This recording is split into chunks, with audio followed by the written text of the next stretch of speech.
hooking the arm bar, and I hooked the leg for a important reason. I get here, whether I get the arm bar or not, I lift and I roll him. And I've now got a top position. If I still have this arm, right, I can now make wrist lock, right? I can crank him this way, I can crank him this way, but I also have straight arm lock this way. I've got a nice little bicep crusher here. My ankle's jacked up, I apologize, guys. You know, if I cross my ankles, it's just gonna hurt. But the bottom line is there's a ton of stuff that we can do and have a good time with it. Back one more time, I want this move. Go to make arm bar, hook the leg, and you roll him. This arm should be on the ground if he wants to stop me, right? I can't roll him now, but I've got the arm. So he's got nothing to brace with. He goes toppling over. I take the top position. Can we do it? All right. Forgot we also have this one. Walk your tummy on that side. Example that he's a jiu-jitsu guy, and he really wants to choke. He starts pushing that hand across my throat, right? He's thinking he's got to choke, and he really starts to push. He thinks he's got me, but I own him with my legs, and then I just got to turn, and I've got this move. Okay? So here's the bait. He stacks, right? And I'm like, oh no, I don't know what to do. He starts to choke. This is the bait. He thinks he's got me. Push away, hook that leg, and kick to here. And now I've not only changed to a better position, but now I've got my finishing move. Okay? So try it from the stacked position. Let them go ahead and try to choke you.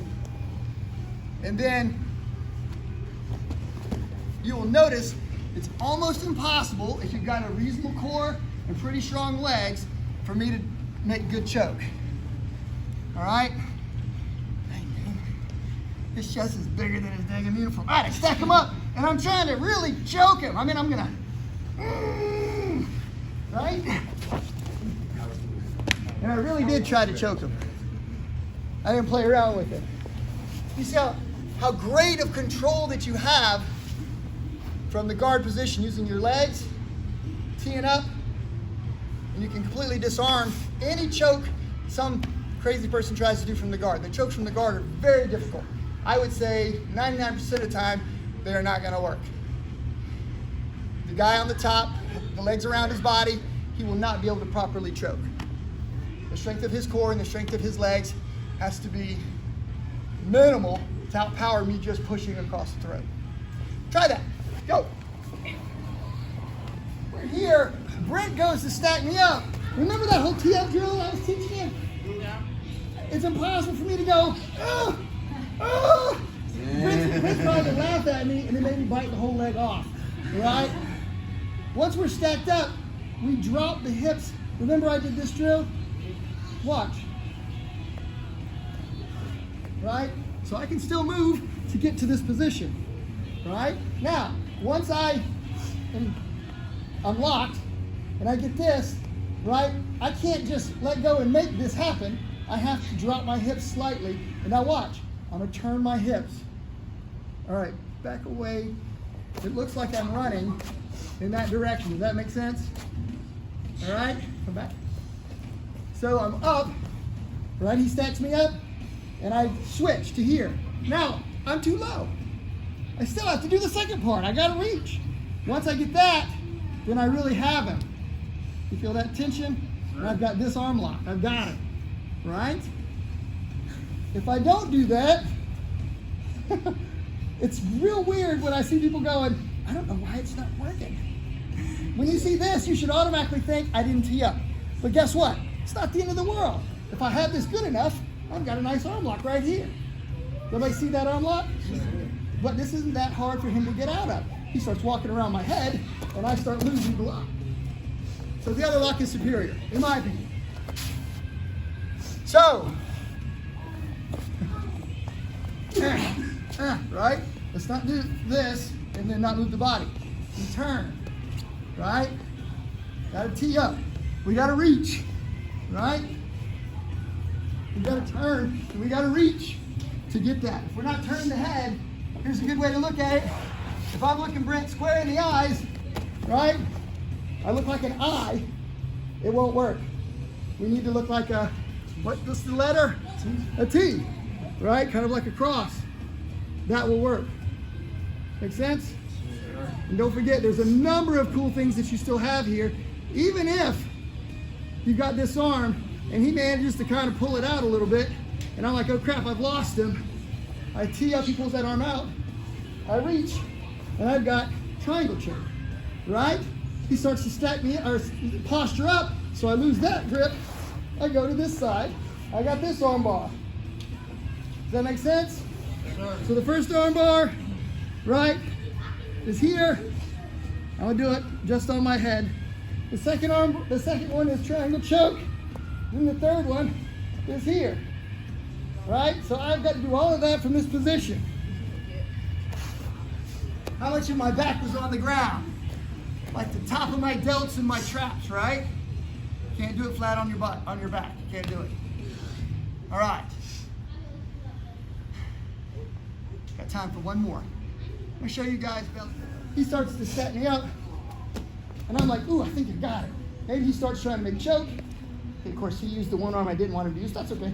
I go this way. Now, he's like, I'm in trouble. I need to stack him. He wants my knees by my face. This is his defense. Rolling uphill, right? Now watch. If I can, I'm going to slip my head out. Hold your position. So you see how I've got him, right? He's trying to get my knees to my face. He pressures me in. Now I can't really arm bar him very well, right? I move my head. And then I go belly down here.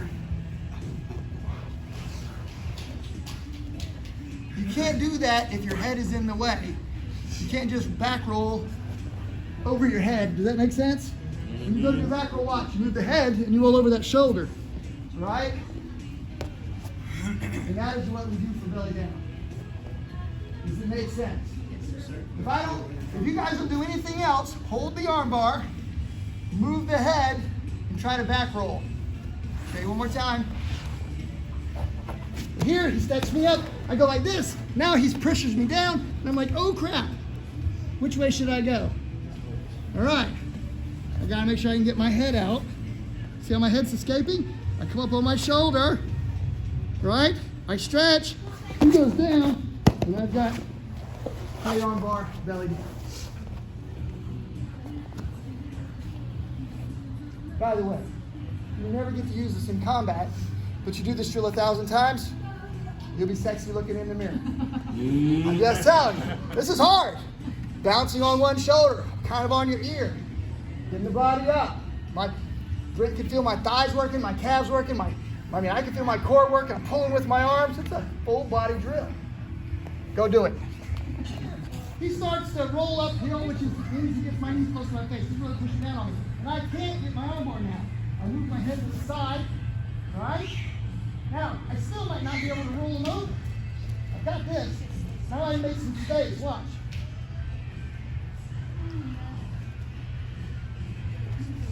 Now wait, I don't have him. Everybody look, there's some space. What do? Bend my butt. Relock. Now I got him. You guys see how I went from there's space between his shoulder and my butt to no space? I pulled that up, and I'm like this. Then, it's the what move? Butt wrench. I butt wrench you! Point by Jeremy.